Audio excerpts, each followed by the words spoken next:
நாளைக்கு உலகம் பூரா உள்ள தமிழர்கள் தைப்பூச திருவிழாவை மிக பிரம்மாண்டமாக கொண்டாட போறாங்க. எங்க ஊர்லயும் அதுக்கு குறைவே இருக்காது. தைப்பூச திருவிழா மிக பிரம்மாண்டமா இருக்கும். அதகலப்படும்னு வச்சுக்கோங்களேன். பால் குடம் எடுக்கிறது, காவடி தூக்குறதுன்னு சொல்லிட்டு நாளைக்கு இங்க வந்து ரொம்ப கொண்டாட்டமா இருக்கும். நானும் நாளைக்கு கோயிலுக்கு போய் செலிப்ரேட் பண்ண போறேன். ஸோ தைப்பூச திருவிழாவோட முக்கியத்துவத்தை பார்த்துருவோம். தைப்பூச திருவிழா நம்ம எல்லாருக்குமே தெரியும். முருகனுக்கான திருவிழான்னு. முருகன்னாலே அழகு தானங்க.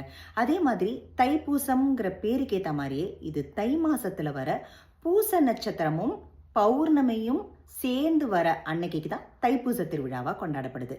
அது மட்டும் இல்லைங்க, பார்வதி தேவி முருகனுக்கு வேல் கொடுத்த தினத்தையும் தைப்பூச திருவிழாவா கொண்டாடப்படுது. இன்னொரு முக்கியத்துவமும் இருக்கு.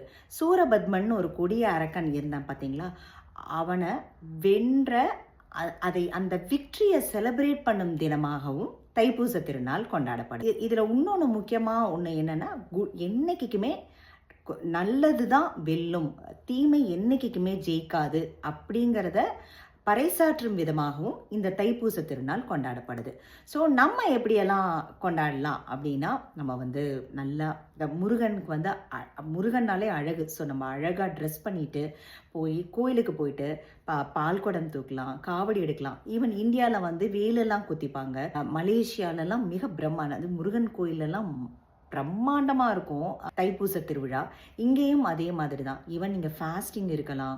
ஸோ நாளைக்கு ஃபுல்லாகவே முருகனுக்கு வந்து செலிப்ரேஷன்லாம் ரொம்ப பிடிக்கும். ஸோ நம்ம நல்லா அந்த தைப்பூச திருவிழாவை மிக பிரம்மாண்டமாக நம்ம செலிப்ரேட் பண்ணுவோம். எல்லாருக்கும் தைப்பூச திருநாள் நல்வாழ்த்துக்கள். தேங்க்ஸ் ஃபார் வாட்சிங். கந்தனுக்கு அரோகரா, முருகனுக்கு அரோகரா. வேல் வேல் வெற்றி வேல், வேல் வேல் வெற்றி வேல்.